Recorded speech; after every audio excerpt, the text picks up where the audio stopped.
Good Wednesday morning, everyone, and welcome into today's daily Bible reading for November the 8th. Today we are reading together in Second Chronicles chapter 18. Second Chronicles chapter 18, going to continue progressing the story of Jehoshaphat, the king of Judah today. And we're going to look at some unfortunate decision-making on his part.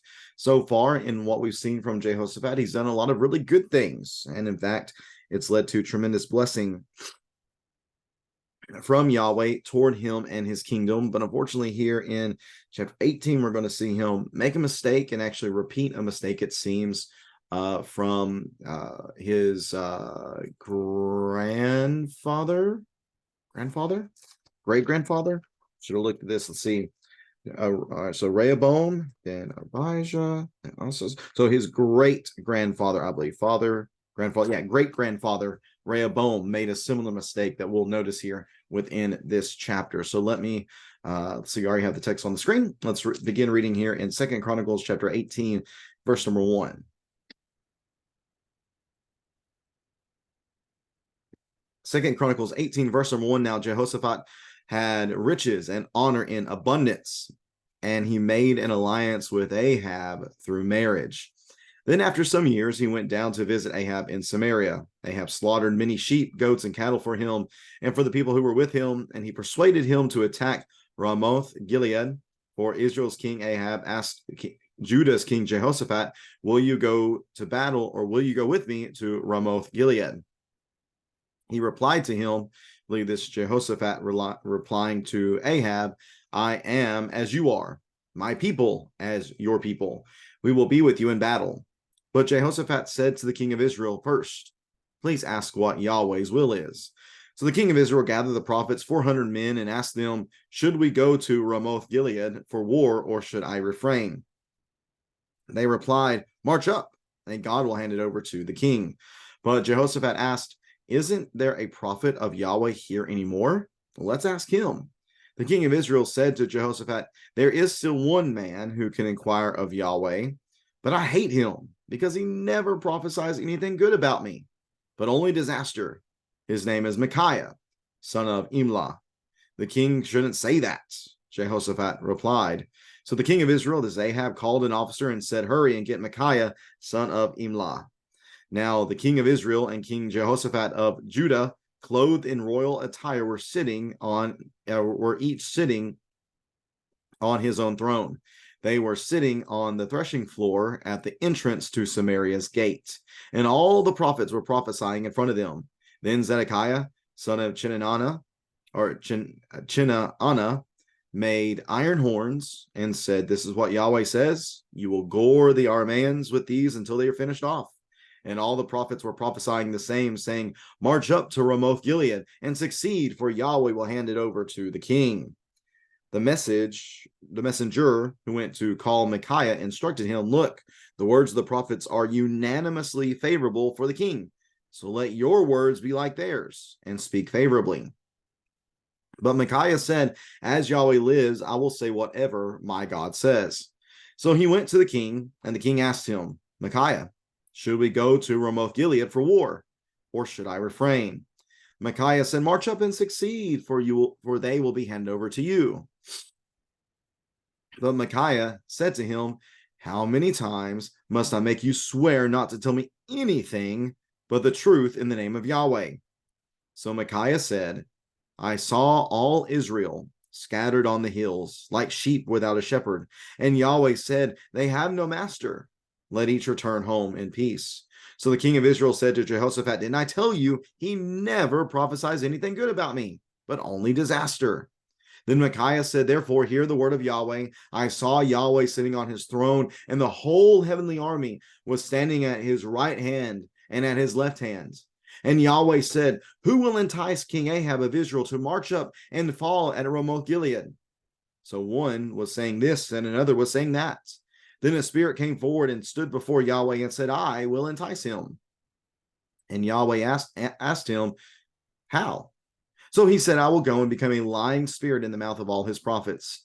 Then he said, "You will entice him and also prevail. Go and do that." Now you see, Yahweh has put a lying spirit into the mouth of these prophets of yours, and Yahweh has pronounced disaster against you.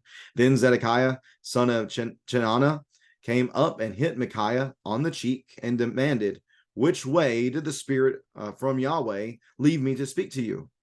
Micaiah replied, you will soon see when you go to hide in an inner chamber on that day.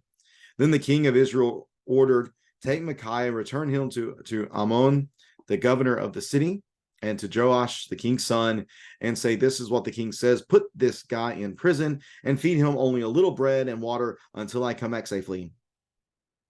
But Micaiah said, if you ever return safely, Yahweh has not spoken through me. Then he said, listen, all you people.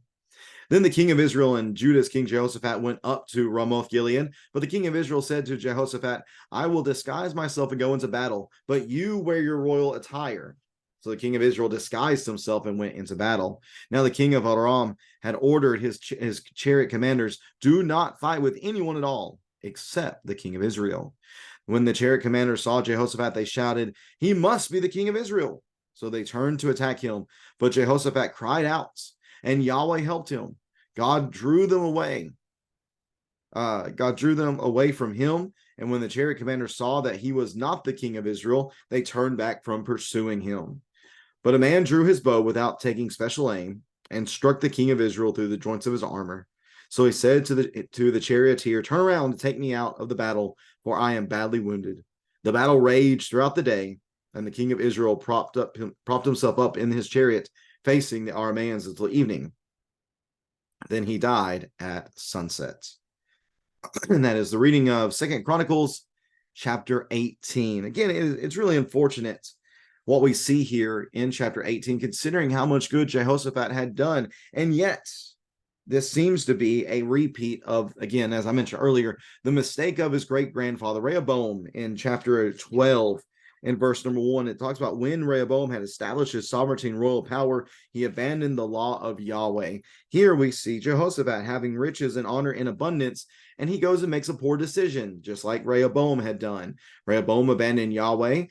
Jehoshaphat here joins himself to the wicked King Ahab of Israel, and he does so through a marriage alliance between his son Jehoram and Ahab and Jezebel's son Athaliah. Remember, Athaliah ends up being a horrible person within Judah, almost wiping out the lineage of David completely. But nonetheless, this was a foolish move. There was no reason for him to do this. He must have been thinking that this would somehow strengthen him in some way, but he failed to recognize that all he needed to do was to make sure that Yahweh was on his side, and Yahweh was on his side so long as he was faithful to him. It's really just that simple. But unfortunately, he does make this poor decision. Ahab butters him up in order to help him to go and to fight against Aram, which is also known as the kingdom of Syria, in order to take back Ramoth Gilead. Ahab asked Jehoshaphat, will you go with me? And Jehoshaphat, seemingly wanting to help out his countrymen, says, yes, I am as you are, and my family are as your family. We will do that. But hey, how about we see what Yahweh's will is first? So Ahab calls the prophets that are basically on his payroll, and they all start prophesying, oh, yes, Ahab, you certainly should go up, and you certainly should do as you want, for you will be able to take down Ramoth Gilead. March up, they say. God will hand it over to the king. But then Jehoshaphat says, well, isn't there a prophet of Yahweh here anymore? He wants somebody that he feels like is an objective observer through all this and will give an objective answer as to what should be done. But Ahab says, yeah, there's this guy Micaiah, but man, I hate that dude because he never says anything good about me. Everything he says is negative. And, obviously I'm the king and I want to do what I want to do. So I'm not going to have somebody that's speaking ill against me like this guy. So yeah, I just don't mess with him that much. Well, Jehoshaphat says, you shouldn't talk like that. And we really should get his attention. So they end up, or that we really should get his input on this. So they end up sitting down in the royal attire on their thrones with all these prophets prophesying right there in front of them. All of them continually saying that you should march up to Ramoth Gilead, for Yahweh will hand it over to the king.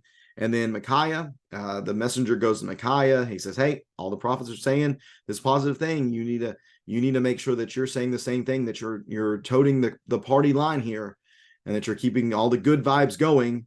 Micaiah says, listen, I'm just going to say what Yahweh wants me to say.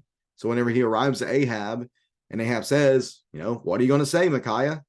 I sense a great deal of sarcasm in verse number 14.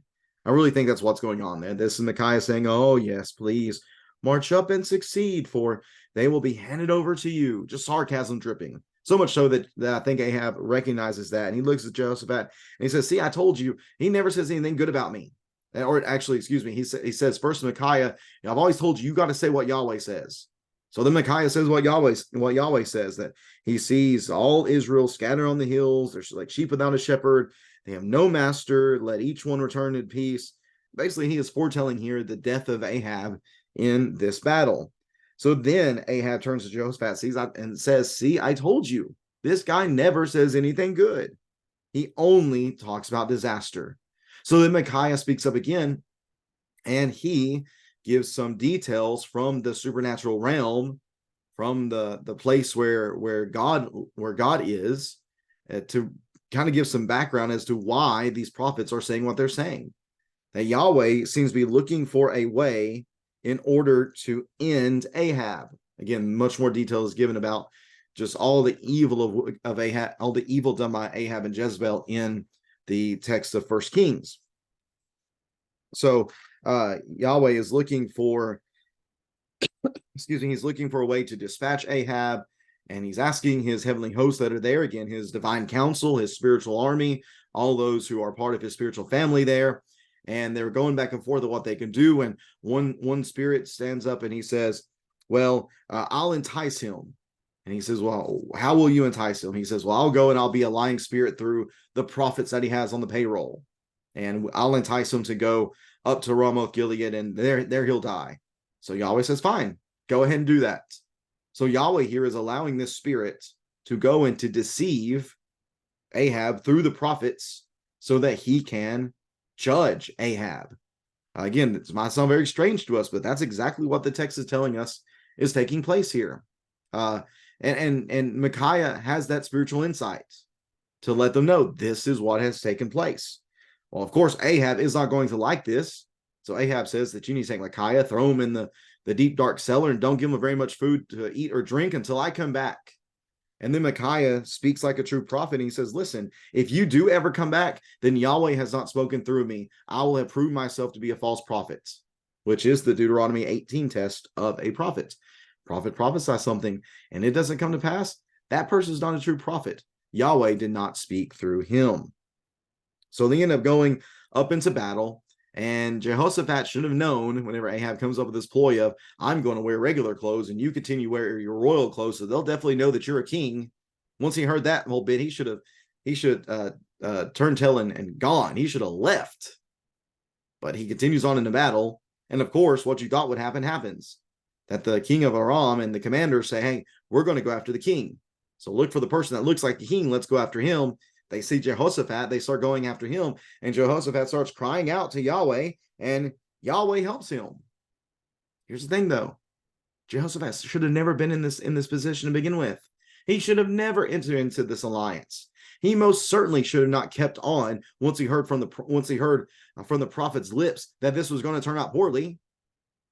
But through God's mercy, he was able to preserve him. Although we will note that in chapter 19 and verses 1 through 3, what we're going to read tomorrow, he doesn't escape unpunished. He He does not escape unpunished. He will be held accountable for this foolishness in the next chapter. But the Arameans end up going and chasing someone else, or turn away from Jehoshaphat in order to continue looking for Ahab. The text tells us that a man drew his bow and just took a shot, and just so happened to hit not just the king, but in a vulnerable spot of the king's armor. Again, just so happened coincidentally, which we know that's not true. This is what Yahweh wanted to happen. Yahweh wanted Ahab to be judged. And Yahweh is using this pagan king and his commander and his army to do that very thing. So Ahab is struck between the armor. He tells his charioteer to turn around and take me out of the battle, for I'm badly wounded. The battle rages on. Ahab props himself up in the chariot facing the Arameans, and eventually he does die. He is judged.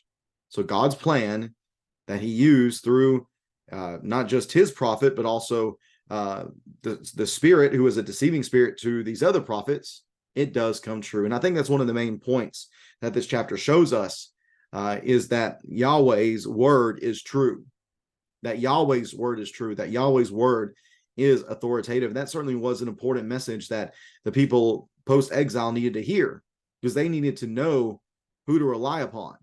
And who they needed to rely upon was the word of Yahweh, whether that be through the book of the law of instruction, or whether that be through a prophet that might be speaking during that time. Yahweh's word is true. Yahweh's word is authoritative. We see that being the case here, whether that be through the prophets or whether that be through whatever means Yahweh needs in order to accomplish his will. And certainly that's an important lesson for us to learn as well. The importance of the authoritative nature of Yahweh's word that we have in Scripture. We need to respect it. We need to honor it. We need to apply it and live by it, because again, this is instruction that is for our good.